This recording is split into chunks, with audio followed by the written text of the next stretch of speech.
disse que ele entrou e ela ficou. E dentro do quarto, pela brecha da porta, eles olhando seu pai. Que coisa linda. Um homem diferente dos outros. Gente, mais um vídeo dando sequência ao depoimento de Bulhões, filho de Dadá e Corisco. E hoje é um depoimento muito forte, um depoimento muito assim, vamos dizer até terrível, que Bulhões vai falar da própria mãe. É muito difícil, pessoal, para a gente julgar o que aconteceu ali no que diz respeito a Dadá.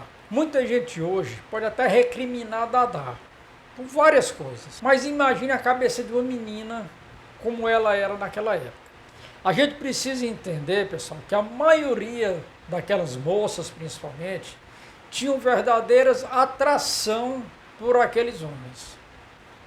É complicado isso na cabeça de muita gente, pode até ser, mas as pessoas naquela época viviam, digamos, nos confins dos sertões, sem muita perspectiva de vida. Então, quando aqueles cangaceiros apareciam, para aquelas meninas e também para alguns meninos que não eram cangaceiros, eles viam naqueles homens, de repente, um futuro de liberdade, um futuro de dinheiro, coisas desse tipo. É por isso que eu torno a repetir, para a gente julgar não é fácil. Muita gente vai dizer, mas nem todo mundo entrou para aquela vida. Sim, nem todo mundo entrou, mas alguns entraram.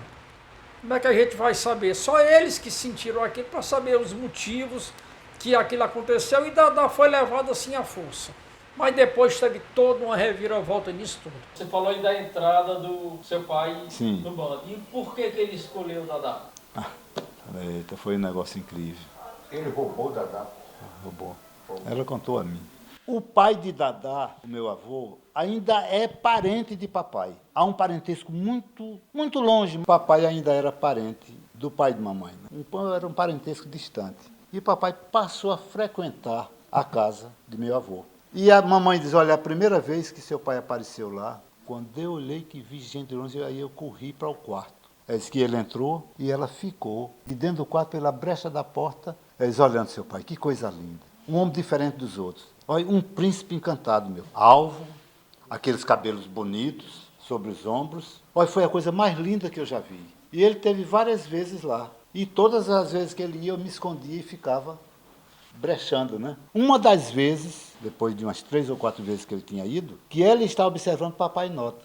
Aí disse, Vicente, me manda aquela menina que está ali, vem até aqui. Aí ele chamou, Dadá, vem cá. Ela veio.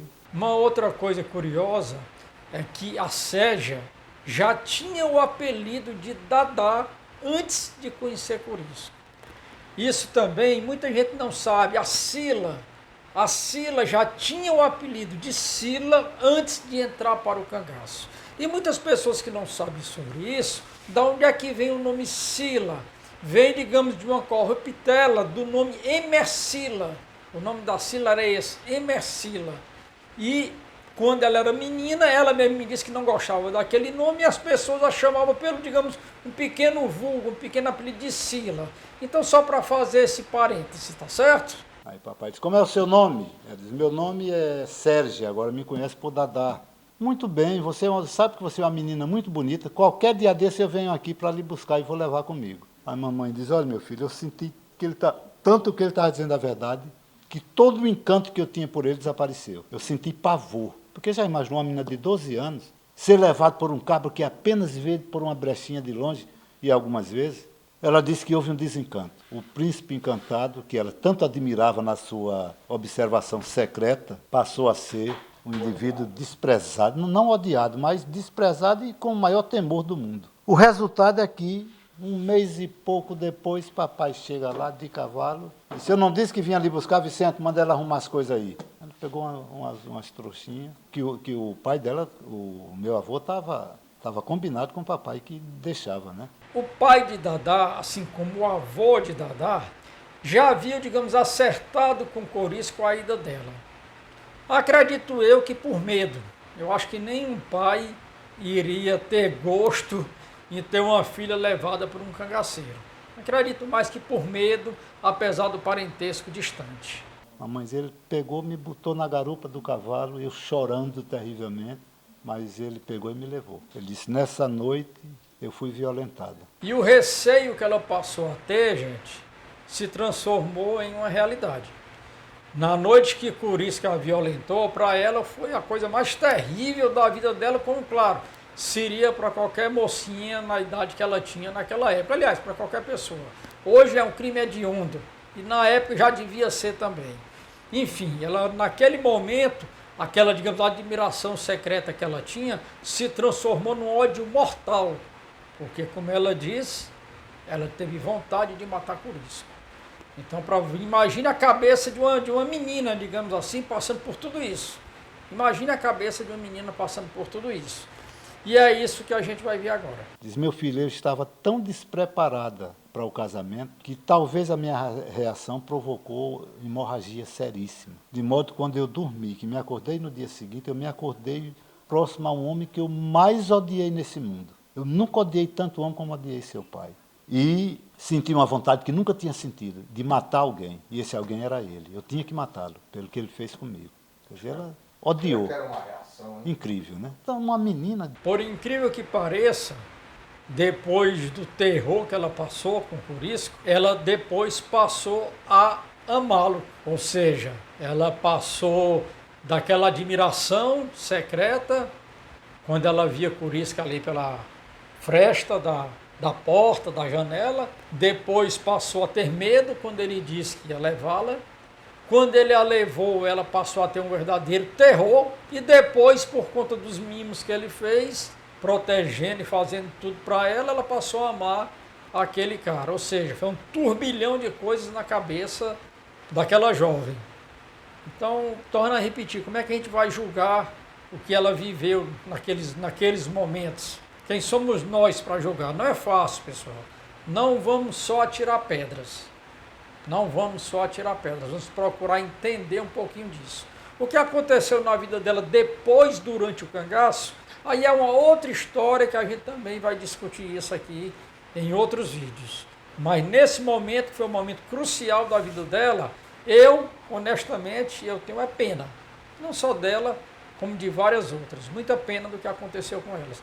Eu tenho certeza, posso assim dizer, posso até estar errado, que ela jamais iria querer passar por tudo aquilo que ela passou, nem ela nem nenhuma delas, se soubessem da realidade nua e crua que iria acontecer. Mas o resultado interessante.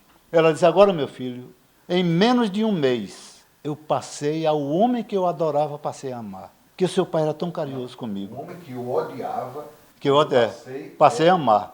Amar, Em menos de um mês, ela disse. Olha, ele vinha com carinho. Eu era bruta com ele, mas ele me ajeitava. Olha, ele fazia meus gostos com tudo. Ele me deixou numa casa, que por sinal ele mangou muito de mim. Ele me deixou numa casa que disse que ia fazer uma viagem e depois viria para me apanhar. E perguntou, Dadá, o que é que você quer que eu traga para você? Ela disse, traga umas calungas. Veja quanto era criança. Calungas são aqueles bonecos de feira, né? De pano e cheio de capim ou de mulambos de pano mesmo, né? Ele me traga umas calungas. Mas não é possível. Será que eu estou casado? Que não estavam, né? Será que eu estou casado com uma menina ainda? E era menina. Pronto, ela disse que dentro de um mês, ela disse, olha, meu filho, antes de um mês, o meu príncipe encantado que eu tinha perdido estava de volta. E agora era de carne e osso. Achei linda a expressão dela, entende? O príncipe encantado que eu tinha perdido estava de volta. Agora era de carne e osso. Que o outro era platônico, né? Ela via de longe, agora não, agora era o príncipe e ela... Qual é esse acordo entre ele e o pai dela? Eu não sei. Talvez o pai tenha cedido por temor. Eu acredito que sim. Ele sabia que não era fácil, né? Que não era fácil. E ele estava determinado definitivamente a levá-la. E isso tudo, gente, hoje seria conhecido como a Síndrome de Estocolmo, que é quando a vítima se apaixona pelo algoz. Enfim, você já deve ter ouvido falar na Síndrome de Estocolmo. Pessoal, e é isso.